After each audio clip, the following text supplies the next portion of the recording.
어디서도 볼 수 없는 조합으로 진행되는 4주간의 AI 특강 시리즈 지혜의 밤에서 만나보세요. 예, 오늘 아침에 뉴스를 이렇게 살펴보다 보니까 제가 요새 자주 하는 얘기인데 결국은 지금 시장 상황은 금리하고 경기 사이에서의 고민들이 있는 것 같아요. 그렇죠.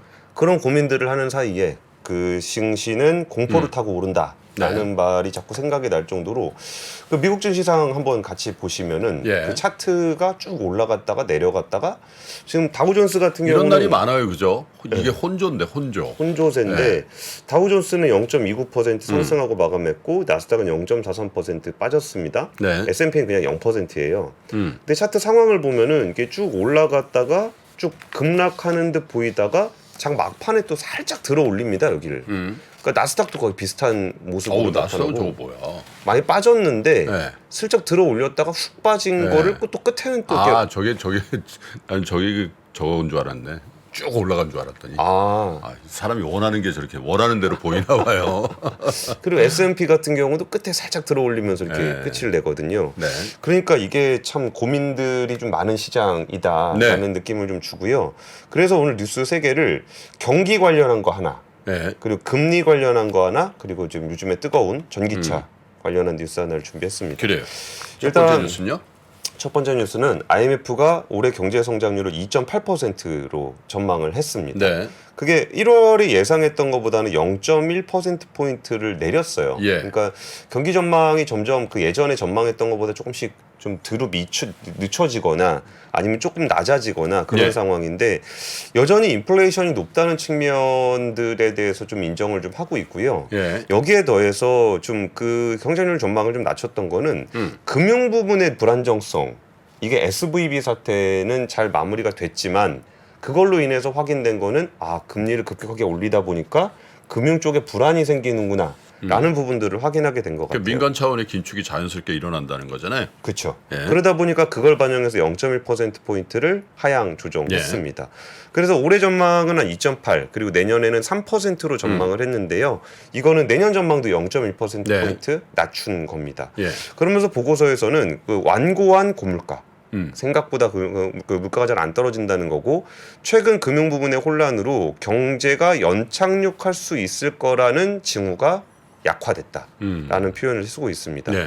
그리고 중앙은행이 금리를 올리고 식품과 에너지 가격이 내려가면서 인플레이션이 낮아졌지만 기저 물가 압력은 여전히 정책 금리의 빠른 인상에 따른 부작용도 명백해지고 있다라는 얘기를 하고 있습니다. 한번 국가별로 좀 살펴보시면은 좀 그 미국 같은 경우는 올해 1.6, 내년은 1.1로 예상이 되면서 올해 1월보다 0.2%포인트, 0.1%포인트 상향 조정됐습니다. 그러니까 미국은 상향 조정이 됐고요. 중국은 5.2%, 4.5%로 직전 전망치의 변동이 없었습니다. 한국은 빠졌습니다. 저거 상승으로 보이잖아요, 저거. 저것 좀 제발 좀 바꿔주세요. 그러니까 마이너스로 하든지 왜냐면 플러스 0.1 미국이 딱 돼 있는데 세모 0.2 그러니까 우리는 조금 더 오른 건가? 제 마이너스라는 뜻이죠. 그러니까 우리나라 전망치 같은 경우는 1.5%. 근데 원래 1.7이었거든요. 근데 지금 제일 앞에 보시면 2023년 1월 전망이 1.7로 돼 있고, 그러니까 여기가 1.7로 돼 있고 여기가 1.5로 돼 있잖아요. 그러니까 1월에 전망했던 것보다 3개월이 지나고 보니까 1.5로 0.2%포인트가 내려갔습니다. 이게 저는 좀 아쉬움이 있어요. 이게 지금 우리가 잘 안 되는 이유가 그러니까 중국이 좀 살아나야 되는데 그게 좀 안 되는 것 때문에 우리가 좀 안 된다고 생각을 하고 있는데 정작 중국은 낮추지 않았고 우리나라는 낮췄어요.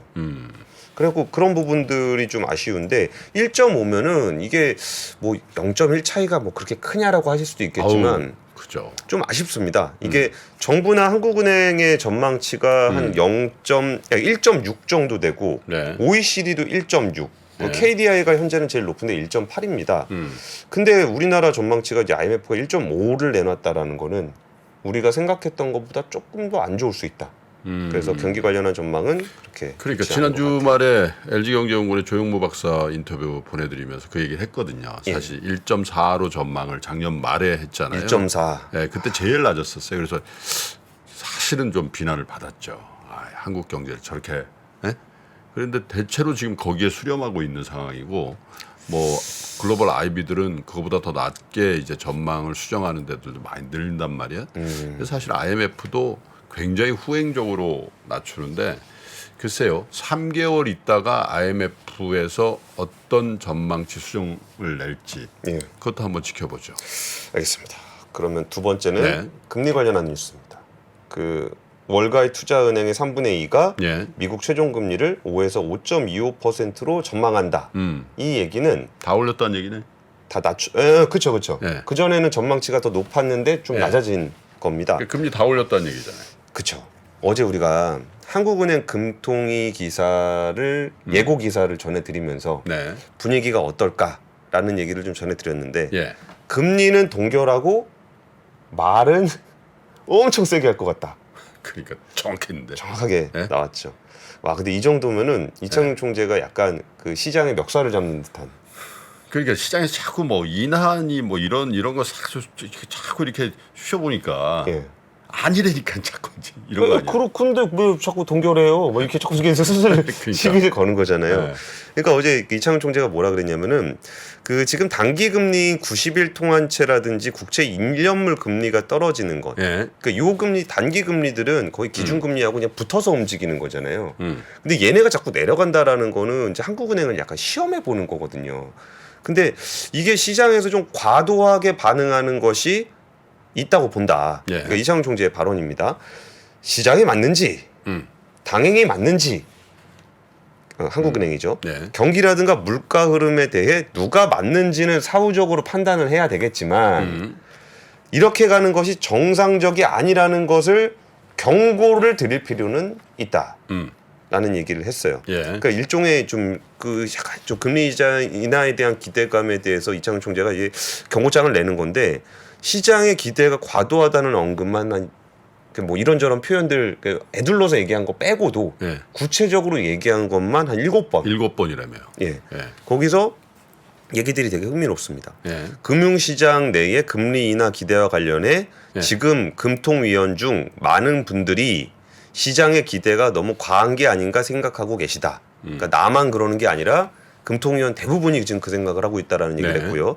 또 하나는 해외나 기태 상황 변화가 물가 경로가 예상하는 바가 아닐 경우 다시 인상할 수 있다는 가능성을 열어두자는 분이 5명 이상이다. 인하가 아니라 인상 얘기하는 사람이 5명 이상. 그거 센데 그렇게 구체적인 그 사람 수까지. 예? 그러니까요. 예. 이거는 건강한 보통 그날은 얘기 안 하고 거예요. 예. 나중에 의사로 공개되면 그러니까. 그거 보고서 이제 사후적으로 우리가 이거 몇 명인가 숫자 세 가지고 하는 건데 네. 이걸 바로 얘기를 했었고요. 그리고 이제 상반기에는 물가 경로가 어느 정도 확신이 있는데 네. 물가가 어느 정도 좀 내려가는 모습들을 좀 나타내는 것 같은데 하반기에는 불확실성이 많기 때문에 하반기에 대해서는 전망하기가 어렵다. 그래서 그 하반기에 금리 인하할 거냐라고 지금 물어본다면 사실 할 말이 없다. 라는 얘기도 했었고요. 그래서 그 경기에 관한 불확실성이 큰 상황이라고 하긴 하지만 이것도 재밌어요. 시장이 그렇게 얘기하고 나중에 맞으면 어떤 면에서는 한국은행보다 예측을 잘한 거겠지만 뭐 당신들은 미래를 보고 지금 베팅을 하고 있는 거겠지만 우리가 가진 데이터를 봤을 때는 그렇지 않다라는 얘기까지 했어요. 그러니까 지금 어떤 상황인지를 좀 예상을 해보면은 시장은 조금 더 그 하반기까지 지켜보면서 일종의 투자를 하고 있는 거고 한국은행은 지금 있는 데이터를 기반으로 현실적인 판단을 해보려고 하는데 그 뒤에 불확실성을 본다면 금리를 인하할 상황까지 펼쳐지지는 않을 거라고 보고 있는 것 같아요. 근데 지금 한국은행 입장에서는 이제 우리나라가 독자적으로 할 수 있는 게 아니고 어떤 미국이라든지 이런 데 나머지 상황들을 지켜봐야 그렇죠. 되잖아요. 네. 그래서 지금 그냥 스테이 시켜놓은 건데 네. 자꾸 들쑤시니까 아니다 이런 얘기를 좀 하고 있는 겁니다. 근데 이런 상황은 미국 시장에서도 지금 설레발이 이어지고 있어요. 이게 한국은행 뉴욕 사무소가 그 12개 투자은행을 대상으로 서베이를 해요. 네. 좀 그 시장 전망 어떻게 보십니까? 라고 얘기했는데 12개 중에 8곳이 최종 경책 금리 수준을 5에서 5.25%다. 미국 기준으로 미국 기준입니다. 미국 연준의 기준금리요. 예, 그러면 25bp 한 번 더 올리면 끝난다는 얘기잖아요. 그렇죠. 근데 이게 지난달에 조사했을 때는 예. 12개 중에 3군데만 5에서 5.25라고 그랬어요. 나머지 더 위였어요? 예. 그런데 지금은 8개가 5에서 5.25. 그러니까 이제 그 컨센서스가 변한 거죠. 그러니까 실리콘밸리 은행 터진 다음에 바꿨네. 그렇죠. 예. 딱 그 실리콘밸리 은행 상황을 보면서 예. 이걸 바꾼 겁니다. 그래서 지금 이런 상황들은 결국은 이제 0.25 한 번 올리고 나서 결국은 연준도 하반기에는 금리를 인하하게 될 거다라는 거에 좀 베팅을 하고 있는 그렇군요. 그런 상황이 금리 상황에선 이어지고 있습니다. 네. 자, 뭐 한국은행 총재가 작년에 그런 얘기를 했잖아요. 한국은행은 중앙은행으로서 정부로부터는 독립적인데 예, 미국 연준으로부터는 독립적이지 않다. 예, 이 말에 굉장히 많은 함의가 담겨 있는 것 같아요. 미국은 금리를 한 번 내지 두 번 뭐 이렇게 올릴 수 있다는 가능성을 열어놓고 있는데 예. 우리는 금리 인하를 할 수 있냐? 지금 그 장단기 금리 차도 그렇지만 한미 간의 금리의 역전폭이라는 게 사상 최대 수준으로 그렇죠. 벌어져 있는데 예. 사실 통화 정책을 운영하는 분의 입장에서는 사실 경기도 경기지만 외환이라든지 이런 시장에 대한 모니터링도 적극적으로 해야 되는 그런 숙제가 있기 때문에 쉽지 않을 거다라는 생각은 좀 드네요. 김보로님, 근데 지금 이 정도까지 금리차 벌어졌는데 환율이 그렇게 세게 안 움직이는 거는 좀 어떤 요인들로 좀 추정하세요? 글쎄요, 우리나라 채권 시장이 기본적으로 굉장히 선진국 시장에 붙어 있어요. 그리고 우리나라 정부의 재정이 뭐 안 좋아진다 뭐 이런 얘기하지만 사실 재정의 건전도라는 측면에서 나쁘지 않거든요. 그쵸. 그래서 우리나라 정부가 발행한 채권의 안정성이라는 거는 크레딧이라는 측면에서 보면 굉장히 좋은 채권이기 때문에 그걸 지금 이 금리에 따라서 팔고 나서 뭐 미국으로 가고 이렇게 막 요동칠 정도의 금리 구조는 아니라고 보는 건데 그러나 이제 모르죠. 그럼에도 불구하고 이제 우리는 계속 금리를 못 올리거나 낮추고 예. 미국은 조금 더 올릴 수 있다라는 거는 변수를 만드는 거기 때문에 중앙은행 총재로서는 걱정하면서 운용을 해야 되는 건 맞는 것 같아요. 그러니까 지금 조심스럽게 하고 있는데 갑자기 시장에서 자꾸 이 금리 인하라고 그러니까요. 들쑤시니까 경고를 하고 있는 게 아닌가 싶습니다. 세 번째 뉴스 보죠. 세 번째 뉴스는 어제 이쪽 시장, 그러니까 제가 모빌리티 시장 되게 좋아하잖아요. 여기 되게 빅뉴스 2개가 있었는데 네. 일단 헤드라인은 현대차 그룹 24조 투자에 전기차 3강으로 도약하겠다. 3강이라는 게 어디 3강이에요, 저게? 그러니까 테슬라. 원래 네. 그 저기 있잖아요. 그 지역 3대 천재. 네.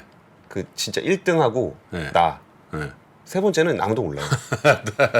두 번째는 아무도 모르는 거 아니에요? 아, 보통 이게 그거는 첫 번째가 얘기할 때, 제가 3강이라고 네. 얘기할 때 첫째가 보통 그 얘기하고 예. 두 번째 얘기하는 사람이 3강 얘기할 때는 이제 셋째가 잘 모르는 네. 뭐 폭스바겐 정도가 아닐까 싶긴 한데 그러니까 테슬라 다음에 뭐 2위 정도를 한번 하거나 아니면은 폭스바겐 정도를 껴서 3강을 얘기하고 있는 것 같습니다. 네. 그리고 거의 윤석열 대통령이 이제 기공식 기아자동차 그 전기차 공장 기공식에 참석을 예. 했어요. 그래서 이 전기차 서플라이 체인 같은 경우도 이게 새로 만들어지는 거기 때문에 이게 예. 한 기업이 할 수 있는 게 아니에요. 네. 그러다 보니까 그 뒤에 있는 부품 협력 업체들의 전환 같은 경우는 정부에서도 많이 도와줘야 됩니다. 그래서 그거를 정부도 원팀으로 움직이겠다라는 뉴스인데 예. 그에 앞서서 이제 그 빅뉴스 2개라고 말씀을 드렸잖아요. 그 중에 하나가 우리 에코프로 삼형제의 실적 발표. 네. 이게 제가 어떤 겁니까, 실적이? 실적 엄청 좋죠. 아니, 그런데 그 당연히 좋아야죠. 근데 이제 주가를 반영한 실적을 근데 그게 네. 제가 이제 주식을 잘 모르잖아요. 제가 산업 취재하는 왜 기준으로. 몰라요, 주식을? 그러니까 이게 제 입장에서는 그 두 개 뉴스, 현대차 뉴스나 에코프로 뉴스가 그렇게 낯선 뉴스는 아니었어요. 네. 그러니까 산업 동향은 보통 산업 동향이 먼저 가고 거기에 대한 그 반영이 되는 게 실적이잖아요. 그래가지고 어제 에코프로 실적이 나온 게 매출액이 한 202%가 늘었고 영업이익이 233%가 늘었어요. 서프라이즈네요. 서프라이즈죠. 네. 근데 이게 진짜 서프라이즈일까라고 하면은 거기 원래 그 정도 성장하고 있어. 네. 그렇게 빵빵빵 성장하고 있어라는 걸 어느 정도는 다들 예상하고 있는 상황이었고 네. 에코프로 BM 같은 경우도 이게 에코프로 그룹에서 에코프로 BM이 사실 핵심이거든요. 주력이죠. 예, 양극재가 전체 배터리 소재 중에 원가의 한 절반 정도 차지하니까 소재 원가 중에.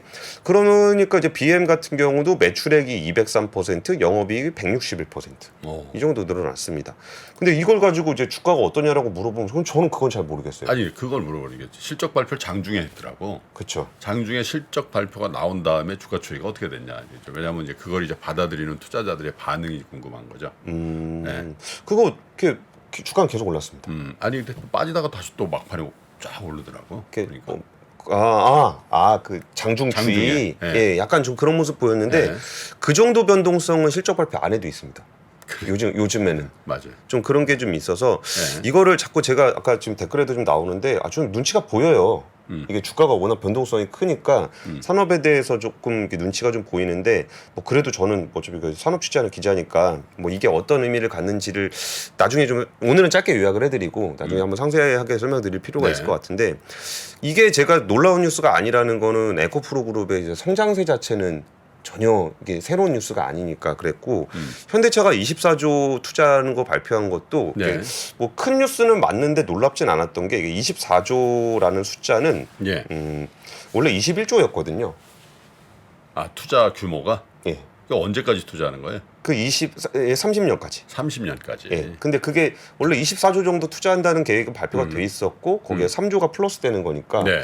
그럼 뭐 그게 뭐 엄청나게 완전히 서프라이즈한 그런 뉴스는 아니었어요. 그리고 이제 기아차의 그 전기차 공장을 만든다는 건데 그 전기차 기공식 같은 경우도 뭐 이전에 다 부지 정하고 할 때 어느 정도 다들 파악하고 있었던 예. 거라 어제 뉴스는 뭐냐 그 윤석열 대통령과 정의선 회장이 세레모니를 했던 그런 겁니다. 그래서 대단하게 새롭진 않았지만 그 최근에 워낙 관심들이 많이 받다 보니까 이게 주가 추이 어제도 그러니까 주가 많이 올랐어요. 현대차 주가가 기아차 주가도 많이 올리고 네. 그래서 야 역시 세레모니를 하더라도 주가가 오르는구나. 예. 근데 지금 최근에 그 자동차 회사 주가를 제가 한번 모아봤는데 뭐 요새 같은 장에 뭐 이거 가지고 뭐 얘기하냐 그러겠지만 이게 현대차가 나름 22%가 올랐어요 올해 들어서. 근데 빠진 게 얼마인데요? 근데 GM이 4%, 네. 포드가 10% 오르는 동안 이만큼이 올랐고 다른 글로벌 업체랑 비교해 보니까 예, 물론 테슬라 70%에 비하면 조금 약하긴 한데 그래서 예쁘게 정리는 못했지만 폭스바겐도 4%밖에 못 올랐어요 올해 들어서. 그러니까 현대차가 기대를 좀 더 많이 모으고 있다는 거고 예. 이게 에코프로 이거는 뭐 얘기할 필요가 없겠군요. 5년 추이가 1600% 이거는 제가 그냥 보여드리려고 갖고 왔습니다. 네. 그리고 2030년까지 31종의 전기차 라인업을 출시할 예정이고 기아가 오늘 EV9 하는데 꽤 멋있습니다. 그리고 아이오닉 7이 내년에 나오고 그러면은 전체에서 글로벌 판매 364만 대를 제시를 했고 제가 오히려 좀 더 중요하게 봤던 숫자는 151만 대. 뭐예요? 국내. 아 국내에서. 예.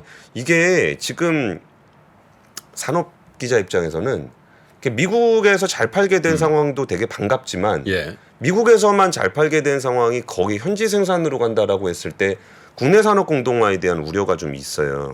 근데 그 와중에 국내 생산 151만 대는 꽤 높은 수준이고 이게 기아차의 완성차 제조 공장 만드는 게 1994년 이후에 처음이에요. 그러니까 이거는 굉장히 의미가 있습니다. 왜냐하면 거기 공장을 만들면 그 뒤에 서플라이 체인들이 쫙 들어서거든요. 그러니까 많은 일자리 창출을 하게 될 것 같고요. 그리고 여기서 좀 글로벌 탑3가 될 가능성 꽤 높다고 보고요. 좋은 점은 또 배터리 셀에 대한 경쟁력 두말할 나위 없습니다. 우리나라 3사 글로벌하게 좀 티어 1으로 활동하고 있고요. 그리고 배터리 공급망이 네. 현재는 중국에 대한 의존도가 높지만 한 25년을 전후해서 거기에서 벗어날 계획도 다 가지고 있기 때문에 그리고 이제 중국에 대한 견제 수위가 어느 정도까지 갈지 모르겠지만 미국이 예. 그래도 우리한테 불리한 상황까지 가진 않을 것 같아요. 그런 측면에서 보면 굉장히 긍정적이죠. 근데 여기서 지금 산업 쪽에서 뭘 고민하고 있냐면은 이 고민에 대해서도 한번 생각해 보셨으면 좋겠어요. 오늘 나온 뉴스인데 네. 미국인의 절반가량은 자동차를 전기차로 바꿀 생각이 없다라고 조사됐다. 지금 현재? 예. 저는 뭐 그게 그렇게 안 와닿는데. 그죠. 어쨌든 바꿀 게 될 걸. 그렇죠. 예. 근데 여기서 전기차를 선호하지 않는 요인으로는 응답자의 6명이 비싼 가격을 얘기했다. 그러니까 이 얘기가 지금 전기차 신차 가격이 평균적으로 $58,000니까 7천만 원이 넘어요. 근데 이게 볼륨 차가 되려면 그러니까 내연기관을 포함한 전체 자동차 평균 가격은 한 6천만 원 정도 된다고 한다면 그러니까 전기차 포함해서 네. 그러면 1,000만 원 가량이 내려와야 되는 거잖아요. 그 테슬라의 그 일론 머스크 그거 아는 것 같아. 그쵸? 계속 내리잖아. 그러니까 일론 머스크만 아는 게 아니라 자동차 회사들은 다 그 고민을 해요. 그래가지고 이제 볼보 같은 경우도 이제 저가 전기차 한번 내놓겠다고 얘기하고 있고 폭스바겐 같은 경우도 25,000유로짜리 내놓다고 하고 있고 그런데 이게 진짜 혹독한 겁니다. 이 산업계 입장에서는 그러니까 처음에 신제품에 신기술을 적용되면은 좀 비싸게 팔면서 대중화를 시켜 나가잖아요. 근데 이거는 전기차라는 거는 지금 처음 내놓는 거랑 원가가 굉장히 비싸요. 근데 그 비싼 상황인데 이거를 거의 한 4년, 5년 만에 원가를 툭툭 떨어뜨리지 않으면 소비자들의 선택을 받기가 되게 어려운 상황이 된다는 거죠. 그러니까 이거를 소비자들의 인식을 바꾸는 가장 중요한 변수는 가격인데 가격 이꼴 그 산업 입장에서는 매출과 이익이잖아요.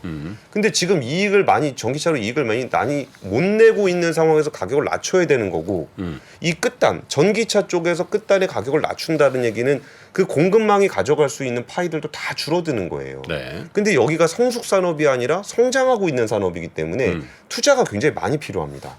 그래서 산업에서는 이 부분들을 고민하고 있어요. 과연 진짜 2030년까지, 2032년까지 미국에서 얘기한 대로 67%를 신차 판매의 67%를 전기차로 바꾸려면은 야 우리가 지금 돈 벌고 있는 내연기관차 확 줄어들고 돈을 이렇게 좀 가격이 비싸고 힘든 거기서 돈 많이 벌어야지. 내연기관에서 아니 전기차에서. 돈을 많이 벌려면 비싸게 팔아야 되잖아요. 근데 비싸서 안 산대잖아요. 네. 그런 가격을 낮춰야 되고 이 경쟁을 지금부터 준비해 나가야 된다라는 거를 산업에서는 좀 고민을 하고 있다라는 그러니까 말씀을 좀 드리고 싶어요. 사실 저 미국에 갔을 때 그 리비안이라고 있잖아요. 왜? 리비안 그게 서 있더라고 길에. 그 사람들이 제가 물어봤어요. 야 저 리비안 어떠냐? 그래서 타본 사람이 있더라고. 너무 좋다는 거예요. 좋죠. 리비안이 네. 비싸다는 거예요. 비싸죠. 네, 그래서 그 어제 보도가 됐네요. 리비안 CEO 더 저렴한 R2로 시장 확대. 그러니까 네, 안 산다는 거죠. 저거를. 네. 맞아요. 그래서 결국은 그 증시에서는 보통 한 3년 정도 실적을 땡겨서 PER 한다 그러잖아요. 산업은 사실 그거보다 좀 더 길게 준비를 해요. 아니 그나저나 우리나라는 저런 발표 안 합니까? 미국은 그런 발표를 딱 하는데 우리나라는 왜 저거 안 하죠? 몇 년도까지 몇 % 전기차로 한다. 그거 있어요? 그 있어요. 우리도 그걸 해줘야 될 것 같은데. 아니요, 그거 정확하게 로드맵을. 가이드는 항상 있는데. 그 저거 아닌가요? 우리나라는 뭐 2035년까지 뭘 하고 뭐 그런 거 아니에요? 아, 그거 미국이나 유럽처럼 이렇게 정확한 좀 더 디테일한 그 뭐라 그래요? 로드맵이 있나 모르겠어요. 야, 그거는 제가 좀 더 우리는 구체적으로 사실 왜냐하면 우리나라가 전기차의 선두주자가 된다. 또 전기차 배터리의 선두주자다. 그런데 우리나라는 우리 내수의 전기차 침투율은 거의 주요국 중에 꼴찌 아니에요? 아니에요. 높은 아니에요? 편입니다. 굉장히 높은 편입니다. 우리나라 전기차가? 예. 전기차 저게? 예. 신차 판매 비중 굉장히 높은 편이에요. 내 주변에 전기차 타는 사람 많이 없던데. 아, 근데 이게 네. 우리나라는 현대기아차가 전기차를 만들잖아요. 근데 이 전기차를 이렇게 만들 수 있는 그 시장이 별로 없어요. 그 기업을 가지고 있는 데가. 그래서 신차 판매는 좀 높은데 시간이 좀 많이 됐으니까 그 부분은 제가 추가 취재해서 나중에 오시면 따로 또, 준비하겠습니다. 어쨌든 저는 이제 저의 다음 차는 무조건 전기차인데 예. 그 전기차를 제도적으로 더 확장시킬 수 있는 왜냐하면 인프라가 너무 늦잖아요. 이게 충전 이런 거. 아, 그렇죠. 그런 거 좀 더 보완해서 우리나라가 빨리 전기차 1등이 되려면 우리나라 내수 시장의 전기차 점유율이 1등이 돼야 된다고 보는데. 아, 예. 네. 그래야 어디 팔죠. 시간이 흘러도 변하지 않는 여러 가지 원칙과 사고 체계는 존재하거든요. 대가들의 사고 체계, 투자 기법이 아니라 생각의 방법. 그런 거를 분해를 해서 재구성을 해서 하나의 어떤 틀로 조합을 하는 과정이 필요한 것 같다. 라쿤 자산운용 홍진채 대표의 거인의 어깨에 19년간 초과 수익을 달성한 그가 어떻게 주식 대가들의 투자법을 활용했는지 이 책에서 최초로 공개합니다. 대가들의 검증된 투자법을 여러분의 눈으로 직접 확인하시죠.